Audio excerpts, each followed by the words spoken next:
എന്താണ് തീവ്രവാദം? താൻ ചെയ്യുന്നത് ശരി, താൻ പറയുന്നത് ശരി, അതിലൂടെ ആർക്കെന്ത് ദുരിതവും ദുരന്തവും അപകടവും സംഭവിച്ചാലും അവർക്ക് യാതൊരു കുറ്റബോധവുമില്ല. ആ കുറ്റബോധം ഇല്ലാത്തവർ ക്രിമിനൽസാണ്. അപ്പം തീവ്രമായിട്ട് താൻ ചെയ്യുന്ന ശരിയെന്ന് വാദിക്കുന്നതാണല്ലോ തീവ്രവാദം.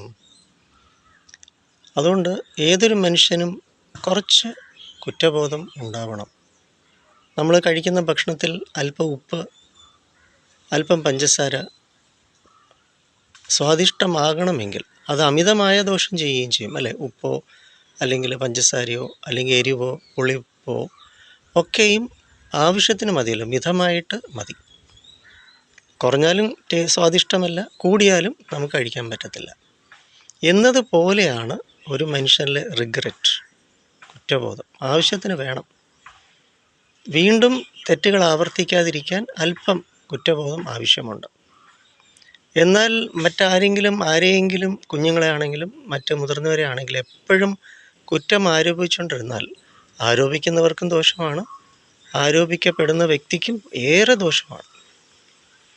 അതിനാൽ നമ്മൾ ഈ ചിതൽ അരിക്കുമല്ലോ, ഈ ടെർമൈറ്റ്സ് ഈ നമ്മൾ തടിയിലും മറ്റുമൊക്കെ ടെർമൈറ്റ്സ് ചിതൾ അരിക്കുക എന്ന് പറയുന്ന ആ ഒരവസ്ഥ, അതുപോലെയാണ് കുറ്റബോധം, റിഗ്രറ്റ്, അമിതമായുള്ള അവസ്ഥ. അപ്പം അതുകൊണ്ട് തെറ്റുകൾ സംഭവിക്കുക സ്വാഭാവികമാണ്. അപ്പം യേശുനാഥൻ തന്നെ പറഞ്ഞിട്ടുണ്ടല്ലോ, നിന്നെയൊക്കെ 70 പ്രാവശ്യം ഞാൻ ക്ഷമിച്ചുകൊണ്ടിരിക്കുകയല്ലേ എന്ന് അദ്ദേഹം ഒരു ശിഷ്യനോട് പറയുന്ന ഒരു വാചകമുണ്ട്. നിന്നെയൊക്കെ 70 പ്രാവശ്യം ഞാൻ ക്ഷമിക്കുകയല്ലേ എന്ന്. അത്രമാത്രം ക്ഷമിക്കുക എന്ന ദൈവികമായ ഗുണമാണ് ജീസസ് ക്രൈസ്റ്റ് പ്രചരിപ്പിച്ചത്. ക്ഷമയുടെ ഉറവിടം തന്നെയാണല്ലോ യേശുനാഥൻ. അതുകൊണ്ടാണല്ലോ അതേ ലോകം മുഴുവനും ആരാധിക്കപ്പെടുന്നത്. ക്ഷമിക്കുക. ഇതിൻ്റെ ഏറ്റവും വലിയ എക്സാമ്പിൾ തന്നെയാണ് ജീസസ് ക്രൈസ്റ്റ്. ഏതായാലും നമുക്ക് മനസ്സിൽ ഈ കുറ്റബോധം മറ്റൊരു തലത്തിൽ, ഇപ്പം ഒരു പഠനം നമ്മുടെ കിഡ്നിയുടെ ആരോഗ്യത്തെ ബാധിക്കുന്നു. ഇത് നിങ്ങൾ 100% സയൻറ്റിഫിക്കായിട്ട് എടുത്ത് വിഷയം ഉണ്ടാക്കാനല്ല ഞാൻ പറയുന്നത്. ഇപ്പോൾ ആരുടെ ഒന്നും പറയാൻ പറ്റാത്ത അവസ്ഥയാണ്. എന്ത് പറഞ്ഞാൽ ഉടനെ അത് വിവാദമാക്കും, ചിന്തിക്കത്തില്ല. മനുഷ്യൻ്റെ ചിന്താശേഷി നഷ്ടപ്പെട്ടു പോയി. കാരണം എന്തെടുത്താലും ഉടനെ ഗൂഗിൾ, ഉടൻ തന്നെ മൊബൈൽ ഫോൺ, എന്തെടുത്താലും ഉടനെ സോഷ്യൽ മീഡിയ, ആ ഒരു അവസ്ഥയിലേക്ക് മനുഷ്യൻ പതിച്ചു കഴിഞ്ഞു. അപ്പോൾ അതുകൊണ്ട് ഏതും നമ്മൾ പറയുന്നതിന് നല്ല വശം സ്വീകരിക്കുക, നല്ലതെടുക്കുക. തീർച്ചയായിട്ടും അതുകൊണ്ട് ആരെയും ഒന്നിനെയും കുറ്റപ്പെടുത്തിയിട്ട് വിമർശിച്ചിട്ട് അർത്ഥമില്ല എന്നുള്ളതാണ് മറ്റൊരു തലത്തിൽ വാസ്തവം.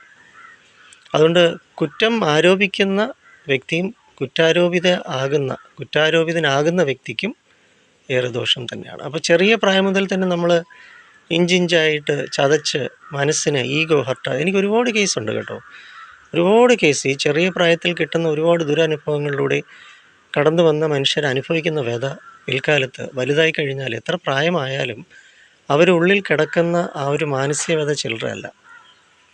അപ്പോൾ കഴിഞ്ഞ ദിവസം തന്നെ ഒരു 60 വയസ്സോളം പ്രായമുള്ളൊരു അദ്ദേഹം പറയുകയുണ്ടായി, തൻ്റെ ചെറിയ പ്രായത്തിൽ തൻ്റെ അച്ഛനും അമ്മയും അവരെ മക്കളെ ശിക്ഷിച്ചിരുന്നത് ഉടുതുണി വരെ ഉരിഞ്ഞു കളഞ്ഞിട്ട് ഈ ഉറുമ്പിൻ കൂട് അവരുടെ ദേഹത്തേക്ക് എറിഞ്ഞു കൊടുക്കും എന്നായിരുന്നു, മരത്തിൽ കെട്ടിയിട്ടിട്ട്. ഒന്ന് ആലോചിച്ച് നോക്കിയേ, മനുഷ്യരാണോ ഇതൊക്കെ? എന്തൊരു അച്ഛനമ്മയാണ്? ഏത് കാലത്തുള്ളതാണെങ്കിലും അധ്യാപകരാണെങ്കിലും ഇത്തരം ഒരു ശിക്ഷ അല്ലെങ്കിൽ ക്യാപിറ്റൽ പണിഷ്മെൻറ്റ് ശരിയാണോ? മാനവികതയാണോ? മനുഷ്യത്വമാണോ? ഒരിക്കലുമല്ല. അപ്പോൾ അതുകൊണ്ട് നമ്മൾ ഭൂമിയിൽ വന്നു, കുറച്ചു കാലം നമ്മൾ ഭൂമിയിലുണ്ട്.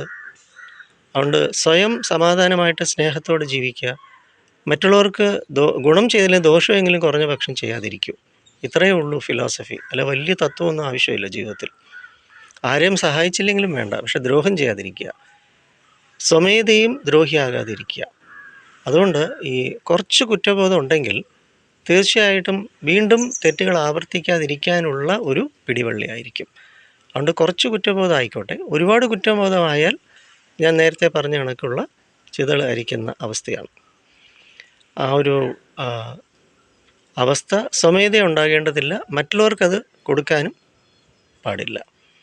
So don't be a termite to other people's mental and physical health. തടിക്ക് ഉണ്ടാകുന്ന രോഗാവസ്ഥ നിങ്ങളുടെ വാക്കിലൂടെയും പ്രവൃത്തിയിലൂടെയും മറ്റുള്ളവർക്ക് കൊടുക്കാതിരിക്കുക. എല്ലാവർക്കും മംഗളം ഭവിക്കട്ടെ. നന്ദി.